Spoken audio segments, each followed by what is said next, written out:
Hello friends, पिछले chapter में हमने जो मार्जिन और पैडिंग के बारे में पढ़ा था उसके बारे में कुछ इश्यूज़ हैं जो हम इस चैप्टर के अंदर सॉल्व करेंगे। तो मैंने यहाँ पे जो मार्जिन और पैडिंग एक बार जो दी है उसे मैं हटा देता हूँ। Okay fine. तो आप देख रहे होंगे कि ये डिव वापस अपनी जगह पे चला गया। अब डिज़ाइन व्यू में हम इसे देखते हैं तो आप यहाँ देख रहे होंगे कि डिव और कंटेंट के बीच में आपको एक गैप दिख रहा होगा, ठीक है। वैसे ही डिव और वेब पेज के टॉप में और लेफ़्ट में आपको कुछ गैपिंग दिखाई दे रही है। तो ये एक्चुअली डिफ़ॉल्ट ब्राउज़र की मार्जिन और पैडिंग होती है जिन्हें हमें ज़ीरो करना पड़ता है, ठीक है, और ये बहुत ज़रूरी है। तो बेसिकली आप मार्जिन ज़ीरो और पैडिंग ज़ीरो कहाँ अप्लाई करेंगे? आप डिव में अप्लाई करेंगे, पैराग्राफ में अप्लाई करेंगे, क्योंकि पैराग्राफ और डिव के बीच में गैपिंग आ रही है। तो आप पैराग्राफ में मार्जिन ज़ीरो करें या डिव में ज़ीरो करें या बॉडी में ज़ीरो करें, तो आपको एक्चुअल में अप्लाई करनी कहाँ पर है? तो सिंपल है। तो आप यहाँ देख रहे होंगे जिस तरह से पैराग्राफ के बाहर हमें स्पेसिंग दिख रही है, ओके। तो बाहर जो स्पेसिंग दिख रही है तो उसको हम क्या करेंगे कि मार्जिन से रिलेट करेंगे। तो पैराग्राफ के बाहर जो स्पेसिंग है वो हो जाएगी पैराग्राफ की मार्जिन।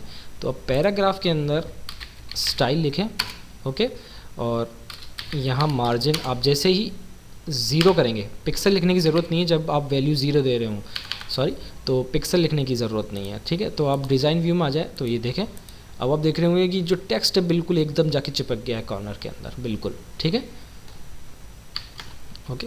इस तरह से हम इस डिव की मार्जिन या जो पैडिंग है वो भी ज़ीरो कर सकते हैं।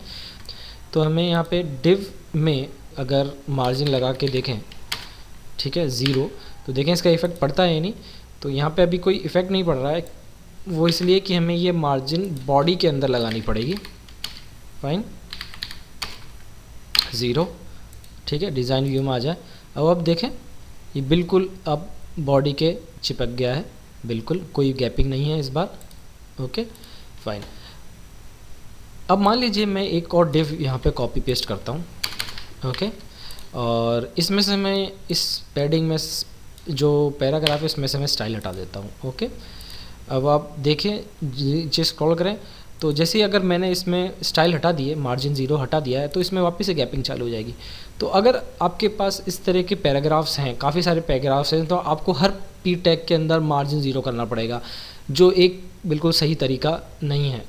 तो आप इस जगह पे एक सॉल्यूशन है, बहुत अच्छा सॉल्यूशन है, और वो है यूनिवर्सल सेलेक्टर सॉल्यूशन, ओके। एक यूनिवर्सल सेलेक्टर होता है जिसको हम स्पेसिफाई करके स्टार्टिंग में ही हम पूरे HTML में जितने भी टैग्स हैं या बॉडी है उन सब की एक साथ मार्जिन और पैडिंग ज़ीरो कर सकते हैं। वो देखें कैसे। मैं यहाँ पे हेड टैग के अंदर एक इंटरनल CSS डिफ़ाइन कर लेता हूँ, ठीक है। इससे पहले मैं यहाँ से बॉडी टैग से स्टाइल हटा देता हूँ और यहाँ से भी मार्जिन से भी हटा देता हूँ ताकि हमारे पास वापस से डिफ़ॉल्ट चीज़ आ जाए, ओके फाइन। अब मैं क्या करूँगा, हेड टैग के अंदर एक स्टाइल टैग मैंने यहाँ स्पेसिफाई किया, यानी कि मैं इंटरनल CSS लगा रहा हूँ, और इसके अंदर मैं लिखूँगा star. Star is for universal selector, star को हम यूनिवर्सल सेलेक्टर भी कहेंगे, और कर्ली ब्रेसेस ओपन क्लोज करके इसके अंदर आप दें मार्जिन ज़ीरो, ओके फाइन, और सेमीकोलन लगा के दें आप padding zero, okay, semicolon, fine.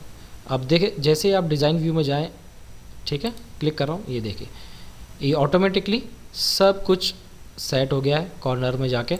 अब आप जितने भी डिव या पैराग्राफ्स यूज़ करें उन सभी में ओवरऑल HTML पेज के अंदर मार्जिन पैडिंग ज़ीरो हो जाएगी।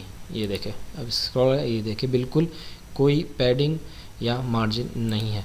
तो आप यूनिवर्सल सेलेक्टर का यूज़ करें, फाइन, जब भी आप HTML वेब पेज में आपको मार्जिन ज़ीरो या पैडिंग ज़ीरो दे करनी हो। और इसके अलावा अगर आप पर्टिकुलर अगर यूनिवर्सल सेलेक्टर का यूज़ ना करना चाहें, आप वो केवल कुछ सेलेक्टेड टेक्स्ट के अंदर ही मार्जिन और पैडिंग ज़ीरो करना है, तो आप इस तरह भी कर सकते हैं। जैसे H1 के अंदर करना है, H2 के अंदर करना है, तो कॉमा लगा के आप सेपरेट कर सकते हैं, H3 P, ओके। जैसे मैं यहाँ से ये हटा देता हूँ, ओके, कॉपी बॉडी, फाइन। ये इन सब को एक बार आप लाइन में लिख के कॉमा के साथ सेपरेटेड करके आप यहाँ पे मार्जिन ज़ीरो पिक्सल और पैडिंग 0 पिक्सल करके आप स्पेसिफिक किसी पर्टिकुलर सेलेक्टर्स के लिए भी ये टेक्निक यूज़ कर सकते हैं। अब देखिए क्लिक करें डिज़ाइन व्यू में तो सेम चीज़ आ रही है बिल्कुल, ये देखें बिल्कुल जो यूनिवर्सल सेलेक्टर में हो रहा था। अब इस तरीके से भी आप यूज़ कर सकते हैं।